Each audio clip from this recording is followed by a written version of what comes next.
Hello दोस्तों, स्वागत है आप सबका अपने यूट्यूब चैनल पे। जैसा कि आप सबको पता है, बहुत ही जल्द हमारे सामने बीटीएससी एएनएम परमानेंट भर्ती आने वाली है और हमारा टारगेट है एक सीट पक्का करने का। तो आइए हम सब मिलकर बेहतरीन तैयारी करते हैं। आप सब सिस्टर को वीडियो कैसा लगा कमेंट में ज़रूर बताएं और नोट्स और पीडीएफ चाहिए तो हमारे व्हाट्सएप ग्रुप में ज़रूर ज्वाइन करें। वहाँ मैं डेली नोट्स और पीडीएफ शेयर करती हूँ। वीडियो पसंद आया हो तो मेरी मेहनत को देखते हुए चैनल को लाइक सब्सक्राइब शेयर ज़रूर करें और अपने दोस्तों के साथ भी शेयर करें। तो आज का टॉपिक है एंटीनेटल केयर, जो कि बीटीएससी एएनएम परमानेंट भर्ती के लिए बहुत ही वीवीआई टॉपिक है। हम सब पहले जितने भी वीवीआई टॉपिक है जो कि एएनएम परमानेंट भर्ती में आने वाले हैं वो सभी टॉपिक बारी बारी से पढ़ेंगे। फिर उसके बाद मैं सिलेबस के अनुसार एक एक चैप्टर में बताऊंगी आप सबको, ठीक है। तो हमारे साथ बने रहें और चैनल को सब्सक्राइब करें ताकि नेक्स्ट वीडियो आप लोग देख पाए। चलिए देखते हैं, आज का टॉपिक है एंटीनेटल केयर। यह topic BTSC ANM permanent exam के लिए बहुत ही इम्पोर्टेंट होने वाला है। इस टॉपिक से एग्ज़ाम में बार बार क्वेश्चन पूछे जाते हैं, तो वीडियो को पूरा ज़रूर देखें क्योंकि हम इसे बहुत आसान तरीके से समझाने वाले हैं। और इसका पीडीएफ चाहिए तो हमारे व्हाट्सएप ग्रुप को ज्वाइन करें।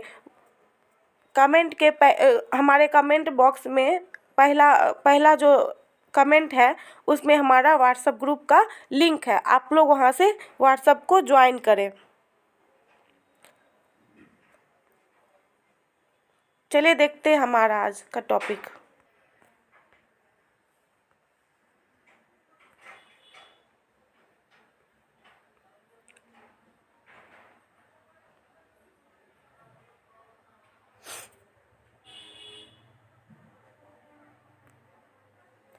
देखिए एएनसी क्या होता है? Antenatal care. इसका फुल फॉर्म भी एग्ज़ाम में आते हैं, आप लोग याद कर लीजिएगा। एएनसी का मतलब एंटीनेटल केयर, प्रसव पूर्व देखभाल। देखिए, एंटीनेटल केयर वह देखभाल है जो गर्भधारण से लेकर प्रसव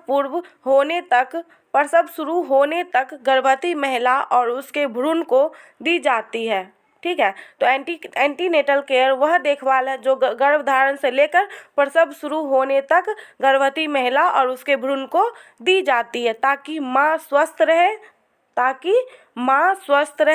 भ्रूण का सही विकास हो। माँ स्वस्थ रहे और भ्रूण का सही विकास हो और जोखिमों की समय पर पहचान हो। तो एंटीनेटल केयर क्यों दी जाती है? माँ स्वस्थ रहे, भ्रूण का सही विकास हो सके और जोखिम की समय पर पहचान हो सके। आइए देखते हैं आगे।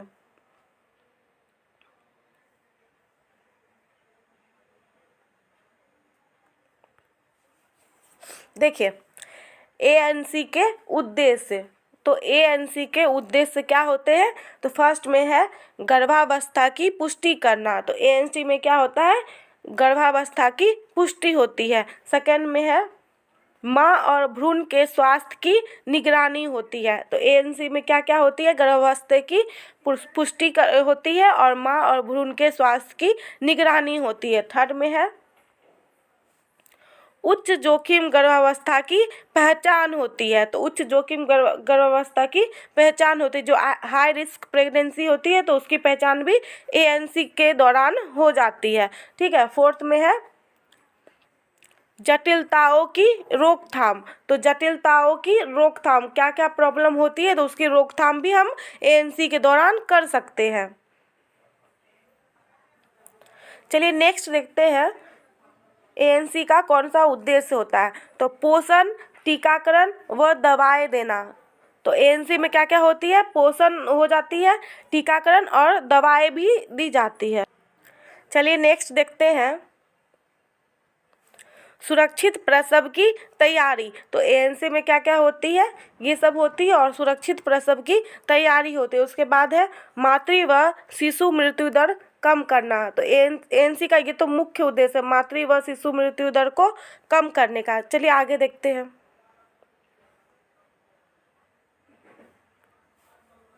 देखिए एएनसी के मुख्य घटक, तो एएनसी के मुख्य घटक चलिए देखते हैं। एएनसी को 6 मुख्य भागों में बांटा गया है, तो एएनसी को 6 मुख्य भागों में बांटा गया है। फर्स्ट में हो जाएगा प्रारंभिक पंजीकरण, तो सबसे पहले रजिस्ट्रेशन होता है, ठीक है, तो प्रारंभिक पंजीकरण।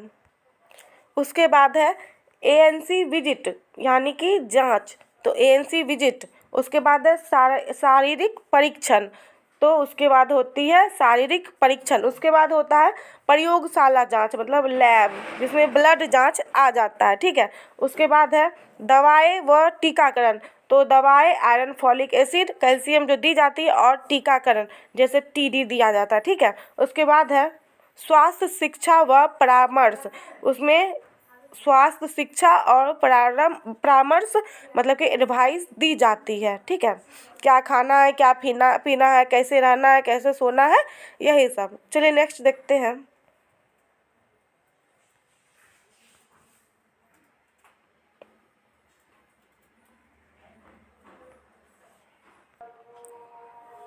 देखिए उसके बाद है एएनसी विजिट की संख्या, तो एएनसी विजिट की संख्या में देखते हैं कौन सी विजिट कौन से समय पे किया जाता है। तो पहली में है पहली विजिट, 12 सप्ताह तक पहली विजिट कर लेनी चाहिए, ठीक है। उसके बाद है दूसरी विजिट, दूसरी विजिट कब होती है, तो 14 से 26 सप्ताह में दूसरी विजिट होती है। उसके बाद है तीसरी विजिट, तीसरी विजिट कब होती है, तो 28 से 34 सप्ताह में तीसरी विजिट होती है। उसके बाद है चौथी विजिट, चौथी विजिट कब होती है, तो 26 सप्ताह के बाद चौथी विजिट होती है। अब नया नया WHO के अनुसार 8 विजिट कर दिया है, लेकिन वो अभी नहीं पूछा जाएगा, ठीक है। तो आप लोग को 4 विजिट ही याद रखना है, कम से कम 4 एएनसी अनिवार्य होता है, ठीक है।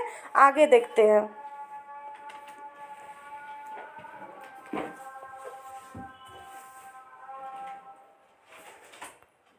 देखिए आगे है इतिहास लेना, हिस्ट्री टेकिंग, ठीक है। मतलब पीछे चलिए उसमें देखते हैं इतिहास लेना मतलब क्या होता है, ठीक है। इतिहास लेना मतलब हो गया पहले हमें किसी प्रकार की हेल्थ प्रॉब्लम तो नहीं रही है, या हमारे परिवार में कोई जेनेटिक रहता है ना, परिवार से हो जाता है, तो वो सब हिस्ट्री टेकिंग में आ जाता है। चलिए देखते हैं उसमें क्या होता है हिस्ट्री टेकिंग। पहला है व्यक्तिगत जानकारी, तो व्यक्तिगत जानकारी लेते हैं। उसके बाद है मासिक धर्म इतिहास, उसके बाद है मासिक धर्म इतिहास कि हमें कोई पीरियड से संबंधित कोई प्रॉब्लम तो नहीं है, ठीक है। उसके बाद है पिछली गर्भावस्था का इतिहास, ठीक है। तो पिछली गर्भावस्था के इतिहास में क्या होता है कि पहले हमारी नॉर्मल या सिजेरियन डिलीवरी हुई है, या फिर कोई भी तरह के प्रॉब्लम की ब्रीच प्रेजेंटेशन, यही सब, ठीक है। उसके बाद देखते हैं वर्तमान गर्भावस्था, ठीक है, उसकी भी हिस्ट्री लेंगे, ठीक है। उसके बाद है चिकित्सा रोग यानी कि टीबी, मधुमेह, बीपी आदि, ठीक है। जैसे गैस्ट्रेशनल डायबिटीज़ होती है ना, प्रेगनेंसी के टाइम डायबिटीज़ हो जाता है, या फिर बीपी हाई हो जाता है, एक्लेम्सिया वगैरह, वो सब भी हम लोग लेंगे, उस हिस्ट्री लेंगे उसका, ठीक है। उसके बाद है पारिवारिक इतिहास, परिवार सबका इतिहास मतलब कि यही कि हेल्थ प्रॉब्लम तो नहीं है किसी को, यही सब, ठीक है। चलिए नेक्स्ट देखते हैं।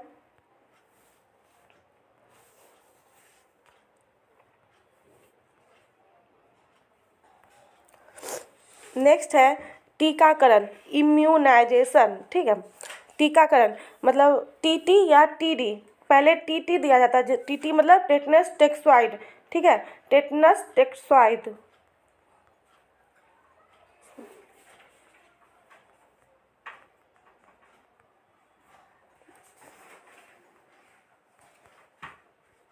अब क्या हो गया टीडी मतलब टेटनस और डिप्थेरिया। इसको इरेज कर लेते हैं।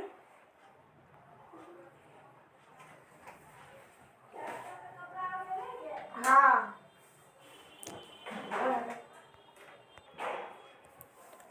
तो आइए देखते हैं टीटी का पहली खुराक मतलब जल्दी, जब पता चले प्रेगनेंसी कंसीव हो गई है, जितनी जल्दी हो सके तो टीटी की पहली खुराक दे देनी चाहिए। उसके बाद है दूसरी खुराक, ठीक है। दूसरी खुराक, ये वाला क्वेश्चन एग्जाम में आता ही है, दूसरी खुराक कब लगती है। तो पहली खुराक के 4 सप्ताह के बाद ही दूसरी खुराक दी जाती है, ठीक है। उसके बाद है टीडी बूस्टर, यदि पहले से लगा हो, मतलब कि टीटी अगर पहले से लगा हो तो सिर्फ एक ही टीका लगेगा, टीडी बूस्टर का। चलिए आगे देखते हैं।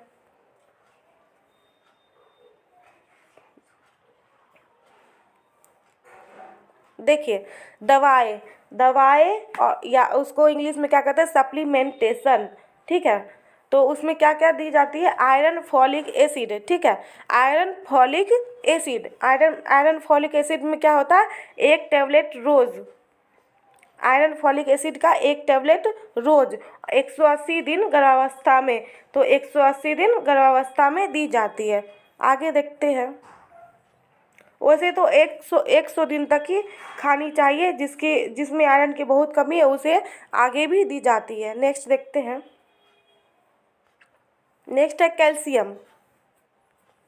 कैल्शियम 500 mg दिन में 2 बार, ठीक है। कैल्शियम 500 mg दिन में 2 बार 6 माह तक।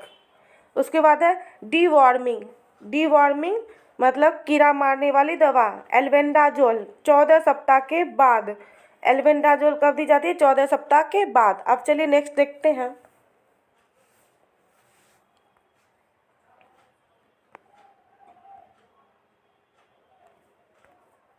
देखिए नेक्स्ट है डेंजर साइन, खतरे के लक्षण। पहला है तेज सिर दर्द, तेज सिर दर्द होगा तो ये खतरे का लक्षण हो सकता है, बीपी हाई एक्लेम्सिया का लक्षण हो सकता है। उसके बाद है रक्तस्राव, रक्तस्राव होगा तो कुछ मिसकैरेज एबॉर्शन सब का लक्षण हो सकता है, आप लोग जल्द से जल्द दिखाएं। फिर उसके बाद सूजन, सूजन होगा, ये भी एक्लेम्सिया में होता है, प्री एक्लेम्सिया सब में, ठीक है। उसके बाद धुंधला दिखना, ये सब वही प्रॉब्लम है। पेट दर्द, बुखार, भ्रूण की गति कम होना, तुरंत रेफर करें, ये सब डेंजर साइन होता है। ये सब अगर लक्षण दिखता है तो तुरंत रेफर करना चाहिए, ठीक है। चलिए आइए देखते हैं आगे।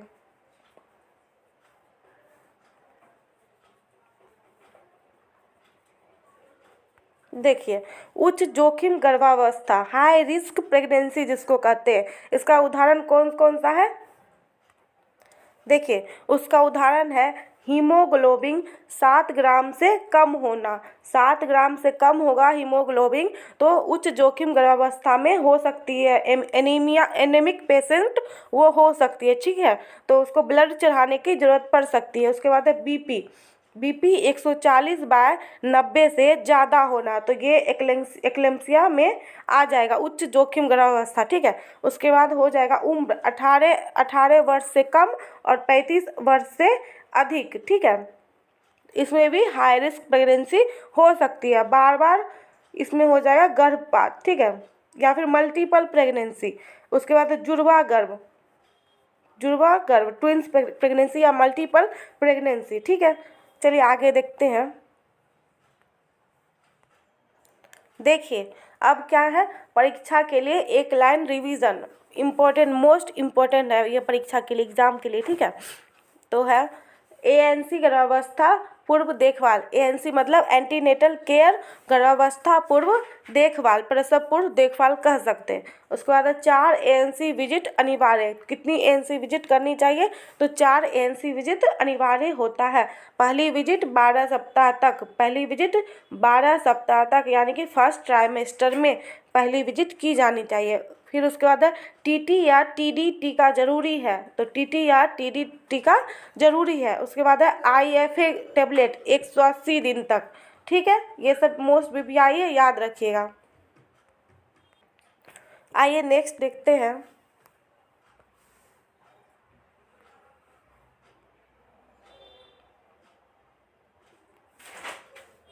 देखिए ये फोटो है गर्भावस्था में पोषण की 5 बातें, ठीक है। दिन में 5 बार क्या है, सतरंगा भोजन करें, मतलब कि अलग अलग तरह के भोजन करें, एक ही तरह के नहीं, एक ही तरह से बोर भी हो सकते हैं और सभी पोषण तत्व नहीं मिल पाता है, तो अलग अलग तरह के भोजन करें, ठीक है। गर्भावस्था की पुष्टि होते ही 90 दिनों तक रोज फॉलिक एसिड ले, तो गर्भावस्था का जैसे ही पता चले तो उसके बाद से 90 दिनों तक रोज फॉलिक एसिड स्टार्ट कर देना चाहिए, आयरन फॉलिक एसिड, ठीक है। फिर हर महीने वजन की जांच करवाए, हर महीने वजन की जांच करवाए ताकि पता चले कि हमारा हेल्थ और बेबी का हेल्थ ठीक है या नहीं है। ठीक है, उसके बाद है रात की नींद के अलावा दिन भर में 2 घंटे आराम करें एवं बाएं करवट ले। ठीक है, रात की नींद के अलावा दिन भर में 2 घंटे आराम ले एवं बाएं करवट ले। चौथे से 90 महीने के बीच IFA की 1 और कैल्शियम की 2 गोलियां प्रतिदिन खाएं। तो ये सब बातें हैं गर्भावस्था में पोषण की 5 बातें, जो कि बहुत इंपॉर्टेंट है, सभी को याद करने वाली है। चलिए नेक्स्ट देखते हैं। देखिए, गर्भवती महिला के लिए सुझाव। तो गर्भवती महिला के लिए इसमें सुझाव है, तो नियमित रूप से चिकित्सा से जांच करवाएं। ठीक है, उसके बाद है अधिक पानी पिए, भरपूर नींद ले, 8 घंटे की पौष्टिक भोजन का सेवन करें, नियमित आयरन, फॉलिक एसिड एवं कैल्शियम की गोली खाएं। उसके बाद है सरकारी योजना जननी सुरक्षा योजना का लाभ उठाए। सरकार देती है ना जननी सुरक्षा योजना, इसमें क्या होता है 1400 रुपया देती है संस्थागत डिलीवरी होने पर। ठीक है, चलिए आगे देखते हैं। और जननी सुरक्षा योजना में क्या होता है, फ्री का खाना, मतलब सरकार देती है फ्री खाना, फ्री दवाएं, फ्री जैसे कि एम्बुलेंस सेवा, ये सब क्वेश्चन आता है जननी सुरक्षा योजना से रिलेटेड। चलिए नेक्स्ट देखते हैं।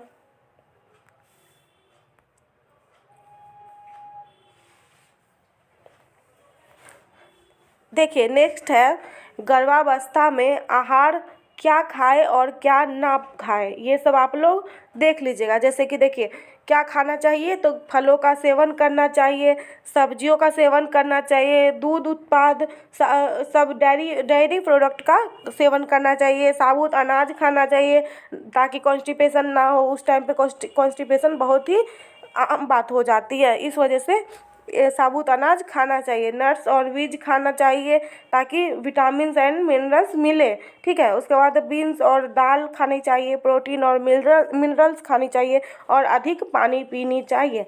चलिए अब देखिए क्या नहीं खानी चाहिए, तो कॉफ़ी या कैफ़ीन, चाय और कॉफ़ी सब बहुत ही कम या फिर ना ले। ठीक है, कच्ची समुद्री सामग्री, तो जैसे कि कच्ची नहीं, कुछ भी चीज़ कच्ची नहीं खानी चाहिए, उसे पकाकर खानी चाहिए। ठीक है, उसके बाद है कच्चा अंडा भी नहीं खाना चाहिए, कच्चा मांस नहीं खाना चाहिए, बिना धुली सब्जी और फल नहीं खाना चाहिए जिसमें जर्म बैक्टीरिया रहते हैं ना। ठीक है, इसमें है अनपॉस्चराइज उत्पाद, मतलब डेयरी प्रोडक्ट होती है बिना उबाले हुए, ये सब नहीं खाना चाहिए। ठीक है, फिर उसके बाद है ये खाद्य पदार्थ, बाहरी जंक फूड वगैरह सब डिब्बाबंद जो रहता है वो सब नहीं खाना चाहिए। शराब और धूम्रपान नहीं करना चाहिए, फास्ट फूड नहीं खाना चाहिए। चलिए देखते हैं नेक्स्ट।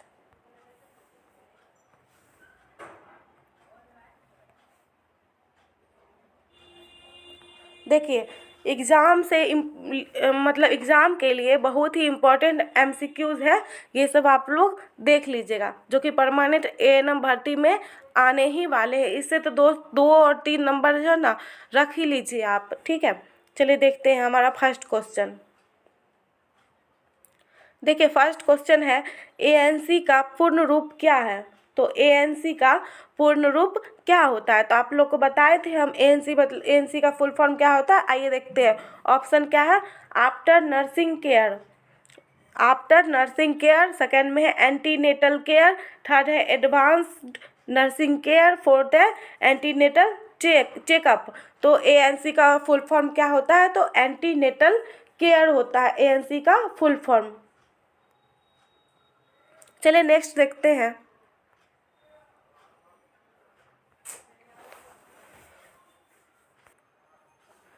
देखिए हमारा नेक्स्ट क्वेश्चन है सेकेंड नंबर, गर्भवती महिला की पहली जांच कब करानी जानी चाहिए। ठीक है, गर्भवती महिला की पहली जांच कब कराई जानी चाहिए, तो फर्स्ट में हो जाएगा गर्भ ठहरने के तुरंत बाद, सेकेंड हो जाएगा 3 महीने के बाद, थर्ड में हो जाएगा 6 महीने के बाद और फोर्थ में हो जाएगा 9 महीने के बाद। तो गर्भवती महिला की पहली जांच कब करवानी चाहिए, तो इसका सही आंसर क्या हो जाएगा, गर्भ ठहरने के तुरंत बाद हमें जांच करवाना चाहिए। चलिए नेक्स्ट देखते हैं।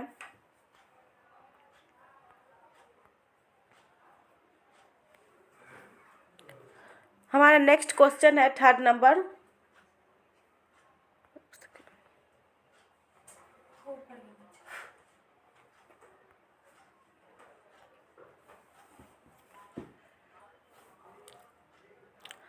गर्भावस्था के दौरान कुल कितनी ANC विजिट आवश्यक होती है?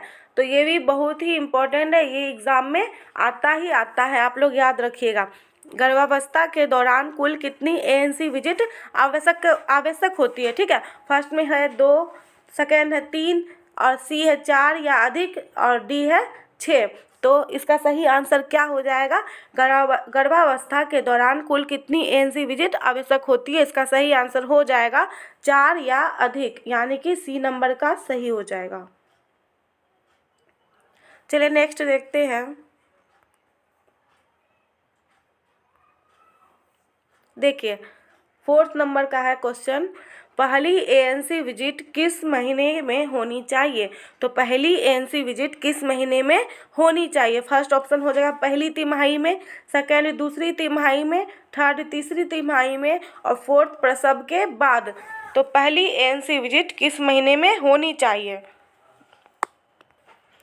देखिए तो पहली ANC विजिट किस महीने में होनी चाहिए? तो पहली ANC विजिट जितना जल्दी हो सके हमें करवानी चाहिए, ठीक है। तो यानी कि पहली तिमाही में पहली ANC विजिट होनी चाहिए। चलिए नेक्स्ट देखते हैं।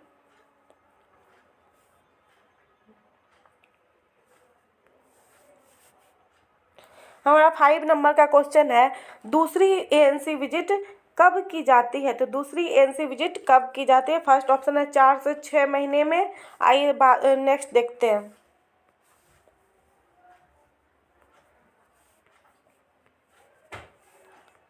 देखिए दूसरी ANC विजिट कब की जाती है? पहले था 4 से 6 महीने में, सेकेंड है 7 से 8 महीने में, थर्ड है 9 महीने में, फोर्थ है प्रसव के बाद।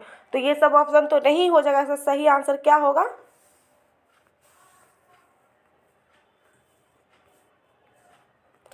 इसका सही आंसर हो जाएगा दूसरी ANC विजिट कब करनी चाहिए? तो 4 से 6 महीने में दूसरी ANC विजिट करनी चाहिए।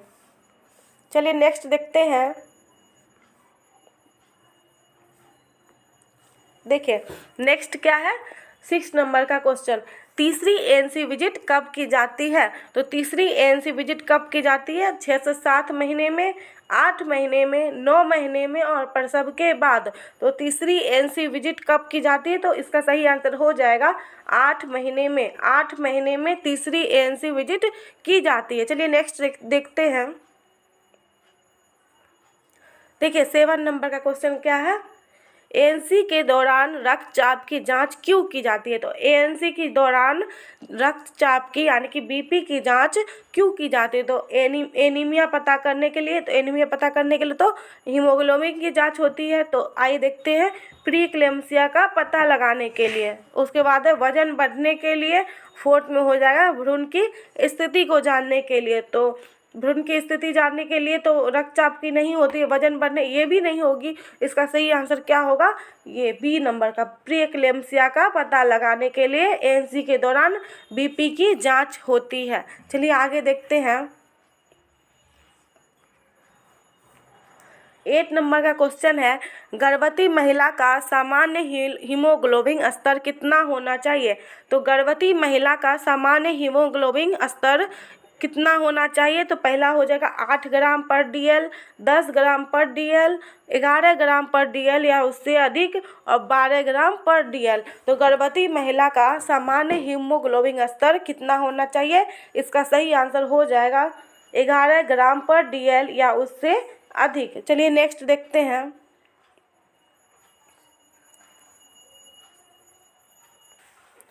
देखिए नेक्स्ट क्वेश्चन है, गर्भवती महिला को आयरन की गोली कब से दी जाती है? ठीक है, गर्भवती महिला को आयरन की गोली कब से दी जाती है? तो फर्स्ट ऑप्शन है पहले महीने से, सेकंड हो जाएगा चौथे महीने से, थर्ड हो जाएगा 7वें महीने से और फोर्थ है प्रसव के बाद। तो गर्भवती महिला को आयरन की गोली कब से दी जाती है? तो चौथे महीने से, सॉरी इसका यहाँ से होगा, तो कब से दी जाती है? चौथे महीने से, ठीक है।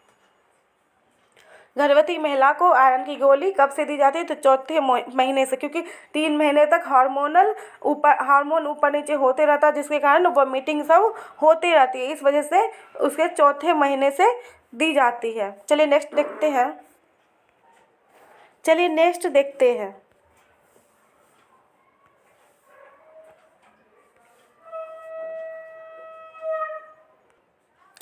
देखिए हमारा 10 नंबर का क्वेश्चन है, आयरन फॉलिक एसिड की गोली कितने समय तक दी जाती है। तो आयरन फॉलिक एसिड की गोली कितने दिन तक दी जाती है। फर्स्ट में हो जाएगा 30 दिन तक, सेकंड हो जाएगा 60 दिन तक, थर्ड हो जाएगा 100 दिन तक और फोर्थ हो जाएगा 180 दिन तक। तो आयरन फॉलिक एसिड कब तक दी जाती है। तो 100 दिनों तक आयरन फॉलिक एसिड दी जाती है। तो इसका सही आंसर हो जाएगा सी नंबर। तो आयरन फॉलिक एसिड की गोली कब तक दी जाती है। तो 100 दिनों तक दी जाती है। चलिए नेक्स्ट देखते हैं। 11 नंबर है, टेटनस टॉक्साइड यानी कि टीटी का पहला इंजेक्शन कब दिया जाता है। तो टीटी का पहला इंजेक्शन कब दिया जाता है। पहले महीने में, चौथे महीने में, छठे महीने में और 8वें महीने में। तो टेटनस टॉक्साइड का पहला टीका कब दिया जाता है। वैसे तो यहाँ पे है चौथे महीने में, लेकिन जितना जल्दी पता चले उतना जल्दी हमें टेटनस का टीका लगवा लेना चाहिए। ठीक है, चलिए नेक्स्ट देखते हैं।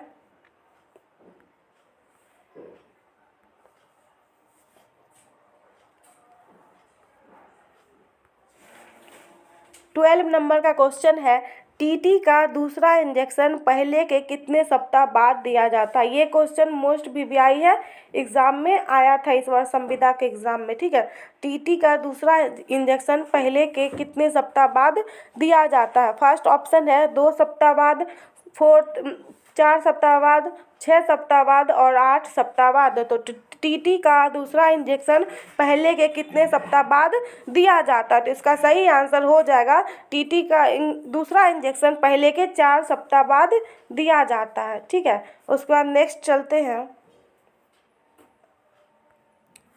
देखिए 13 नंबर का क्वेश्चन है, एएनसी के दौरान वजन की जांच कितनी बार की जानी चाहिए। तो एएनसी के दौरान वजन की जांच कितनी बार की जानी चाहिए। फर्स्ट ऑप्शन है हर विजिट पर वजन की जांच की जानी चाहिए। ठीक है, उसके बाद है केवल पहली विजिट पर, उसके बाद है केवल अंतिम विजिट पर, फिर है प्रसव के बाद। तो एएनसी के दौरान वजन की जांच कितनी बार की जानी। तो इसकी एएनसी के दौरान वजन की जांच हर विजिट पर करवानी चाहिए। ठीक है, इसका सही आंसर हो जाएगा हर विजिट पर। चलिए नेक्स्ट देखते हैं।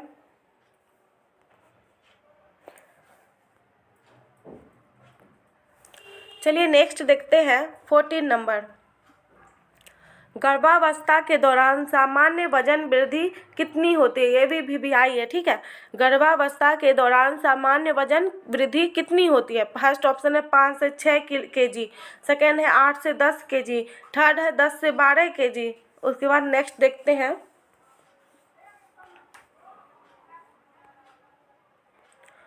उसके बाद नेक्स्ट ऑप्शन है 15 kg। ठीक है, तो गर्भावस्था के दौरान वजन की वृद्धि कितनी होती है, इसका देखते हैं।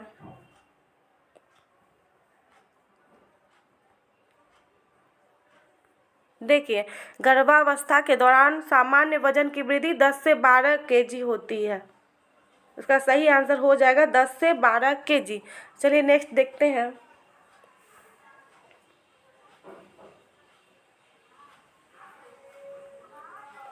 हमारा 15 नंबर का क्वेश्चन है, एएनसी के दौरान मूत्र की जांच किसके लिए की जाती है। तो एएनसी के दौरान मूत्र की जांच मतलब यूरिन टेस्ट किसके लिए की जाती है। तो फर्स्ट में हो जाएगा शुगर और प्रोटीन के लिए।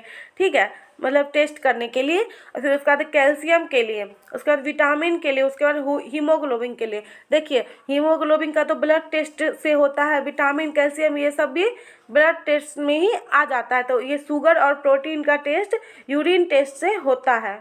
इसका सही आंसर क्या हो जाएगा, शुगर और प्रोटीन। ठीक है, चलिए नेक्स्ट देखते हैं।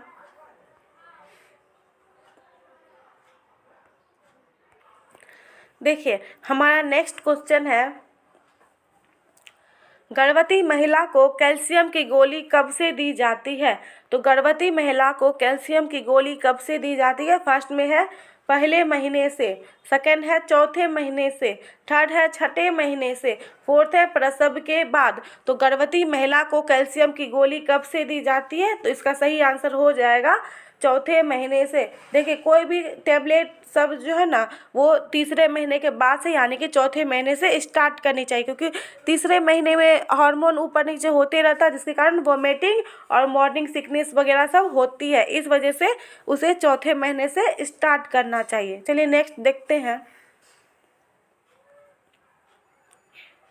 देखिए हमारा 17 नंबर का क्वेश्चन है, एएनसी के दौरान भ्रूण की धड़कन कब से सुनी जा सकती है?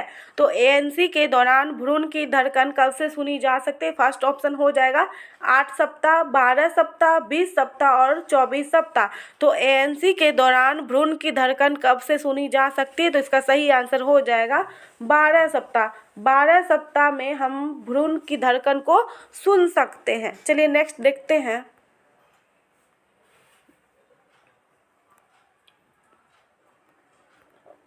देखिए हमारा 18 नंबर का क्वेश्चन, एएनसी में फंडल हाइट मापने का उद्देश्य क्या है? देखिए एएनसी में फंडल हाइट मापने का उद्देश्य क्या होता है? तो एएनसी में आइए देखते हैं। फर्स्ट ऑप्शन है भ्रूण की स्थिति जांचने के लिए, सेकंड है भ्रूण की वृद्धि का आकलन करने के लिए, थर्ड है माँ का वजन जानना और फोर्थ है रक्तचाप मापना। देखिए एएनसी में फंडल हाइट मतलब इसका क्या हो जाएगा? भ्रूण की वृद्धि का आकलन करने के लिए। फंडल हाइट मतलब कितना लेवल तक पहुंच गया है उसको आंकने के लिए किया जाता है। भ्रूण की वृद्धि का आकलन करने के लिए। चलिए नेक्स्ट देखते हैं। देखिए 19 नंबर, एएनसी के दौरान कौन सा टीका अनिवार्य है? तो एएनसी के दौरान कौन सा टीका अनिवार्य होता है? फर्स्ट में है बीसीजी। आइए नेक्स्ट देखते हैं।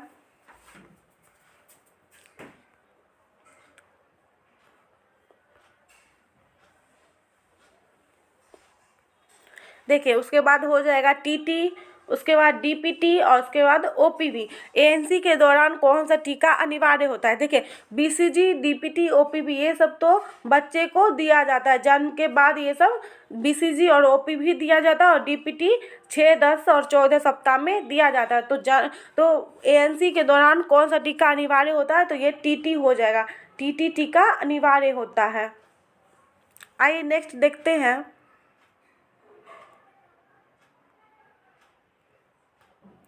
देखिए 20 नंबर का क्वेश्चन है, एएनसी में क्विकनिंग का अर्थ है।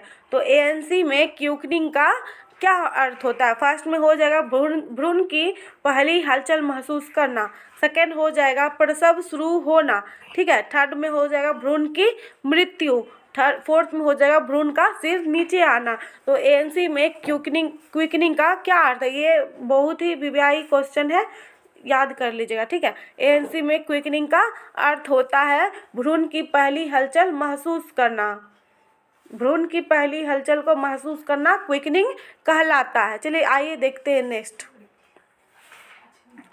देखिए हमारा 21 नंबर का क्वेश्चन है, क्विकनिंग सामान्यतः कब होती है? तो क्विकनिंग सामान्यतः कब होती है?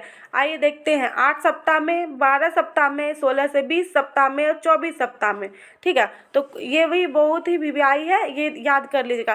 क्विकनिंग सामान्यतः कब होती है? तो इसका सही आंसर हो जाएगा 16 से 20 सप्ताह में। पहली बार गर्भावस्था में भ्रूण की हलचल महसूस होती है, ठीक है, 16 से 20 सप्ताह में। आइए देखते हैं। देखिए 22 नंबर, एएनसी में पल्पेशन का उपयोग किसके लिए होता है? तो देखिए पल्पेशन मतलब कि वहाँ पे देखिए पल्पेशन मतलब होता है स्पर्श करना। डॉक्टर है ना भ्रूण की मतलब स्थिति को देखने के लिए स्पर्श करती है, टटोलती है, उसका पोजीशन को देखती है, तो उसे ही पल्पेशन कहते हैं। तो इसका ऑप्शन देखते हैं।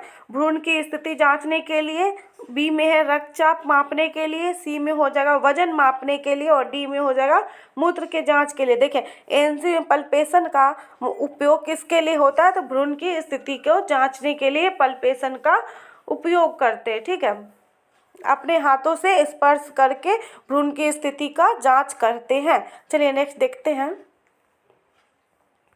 23 नंबर,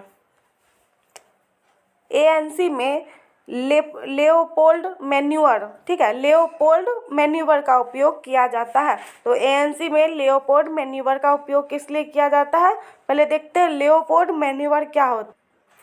देखिए लेओपोल्ड मैन्यूअर क्या होता है, तो लेओपोल्ड मैन्यूअर गर्भावस्था की तीसरी तिमाही में आमतौर पर 28 सप्ताह के बाद पेट की जांच के लिए एक भ्रूण की स्थिति और प्रस्तुति जानने के लिए की जाती है, ठीक है।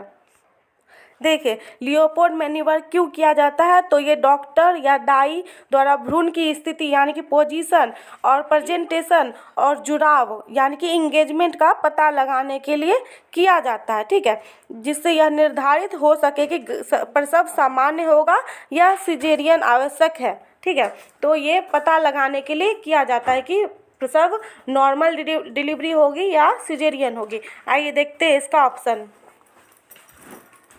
इसका ऑप्शन है भ्रूण की स्थिति और प्रस्तुति जानने के लिए, सेकंड में हो जाएगा रक्तचाप मापने के लिए, थर्ड हो जाएगा वजन मापने के लिए और फोर्थ हो जाएगा मूत्र जांच के लिए। तो एएनसी में लियोपोल्ड मैन्यूवर का उपयोग क्यों किया जाता है, तो भ्रूण की स्थिति और प्रस्तुति को जानने के लिए लियोपोल्ड मैन्यूवर का उपयोग किया जाता है। चलिए आइए देखते हैं नेक्स्ट।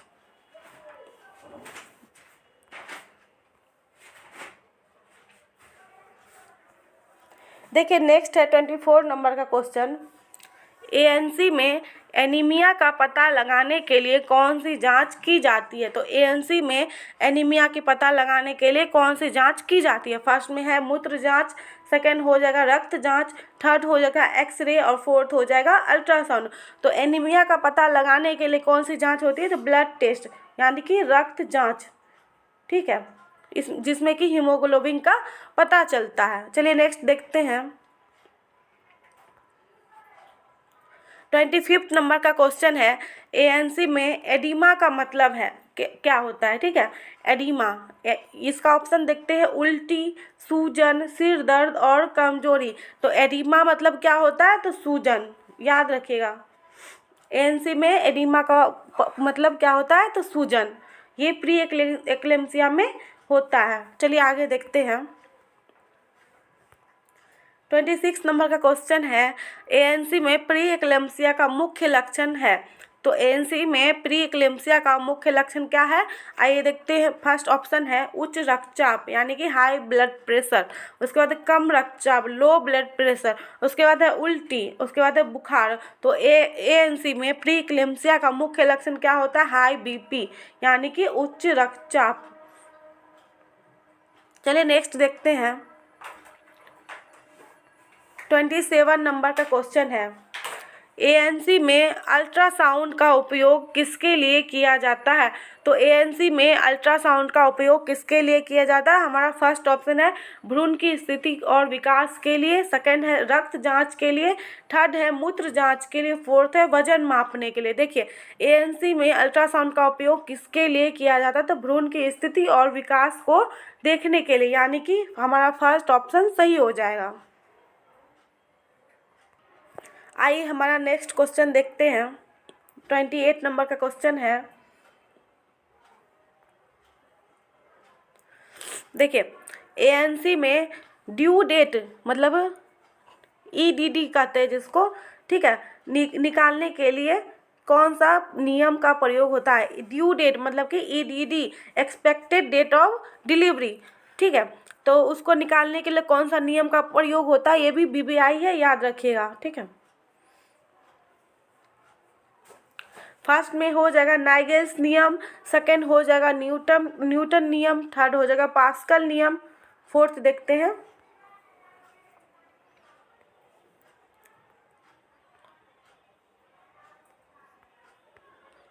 फोर्थ में है बॉयल नियम।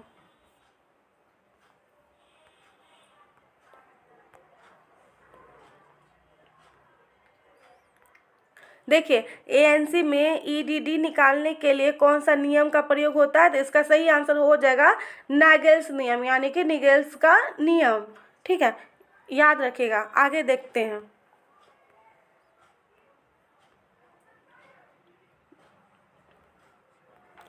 देखिए 29 नंबर का क्वेश्चन है, एएनसी में नाइगेल्स नियम के अनुसार प्रसव की अनुमानित तिथि यानी कि EDD expected date of delivery कैसे निकाली जाती है।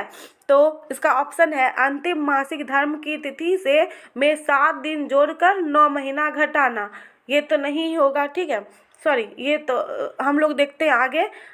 अंतिम मासिक धर्म की तिथि में 7 दिन जोड़कर 9 महीना जोड़ना, ठीक है। आगे देखते हैं अंतिम मासिक धर्म की तिथि में 10 दिन जोड़ना। फोर्थ में अंतिम मासिक धर्म की तिथि में 15 दिन जोड़ना। तो एएनसी में नाइगेल्स नियम के अनुसार प्रसव की अनुमानित तिथि कैसे निकालते हैं। देखिए एएनसी में नाइगेल्स का नियम क्या होता है, तो नाइगेल्स के नियम के अनुसार क्या होता है, LMP ईडीडी कैसे निकालते हैं, LMP प्लस 7 डेज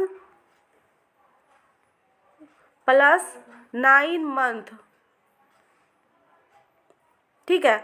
तो ईडीडी ऐसे ही निकालते हैं। तो इसका सही आंसर हो जाएगा अंतिम मासिक धर्म की तिथि में 7 दिन जोड़कर 9 महीने जोड़ना। इसका सही आंसर हो जाएगा बी नंबर। चलिए आगे नेक्स्ट देखते हैं। देखिए एएनसी का मुख्य उद्देश्य क्या होता है, तो एएनसी का मुख्य उद्देश्य आइए देखते क्या होता है। फर्स्ट ऑप्शन है माँ और बच्चों के स्वास्थ्य की सुरक्षा, ठीक है। उसके बाद है केवल बच्चे की जांच, केवल माँ की जांच और प्रसव के बाद देखभाल। तो एएनसी का मुख्य उद्देश्य क्या होता है, माँ और बच्चे के स्वास्थ्य की सुरक्षा होता है। जितने भी हाई रिस्क प्रेगनेंसी या फिर कुछ भी बीमारी सबका एएनसी के दौरान ही पता चल जाता है। तो देखिए कल हमारा आया था डिसक्वालीफाई जितने भी छात्र थे उनका लिस्ट आया था। अब उसके बाद उसको जल्द से जल्द 17-18 तारीख को ऑब्जेक्शन मतलब वो लोग का किया जाएगा। उसके बाद हमारा कुछ दिनों में मेरिट लिस्ट आने वाला है। तो आप लोग ज़्यादा थोड़ा सा इंतज़ार कर लीजिए, जल्द से जल्द हमारा मेरिट लिस्ट आने वाला है। चलिए आगे की तैयारी करने के लिए एएनएम परमानेंट भर्ती की तैयारी करने के लिए हमारे चैनल को सब्सक्राइब करें और हमारे व्हाट्सएप ग्रुप को ज्वाइन करें, जहां मैं डेली PDF और नोट्स शेयर करती हूं। आप सबको वीडियो पसंद आए तो लाइक एंड सब्सक्राइब ज़रूर करें। चलिए मिलते हैं नेक्स्ट, हमारे बहुत ही इम्पोर्टेंट टॉपिक है। अब नेक्स्ट वीडियो में मिलते हैं। धन्यवाद।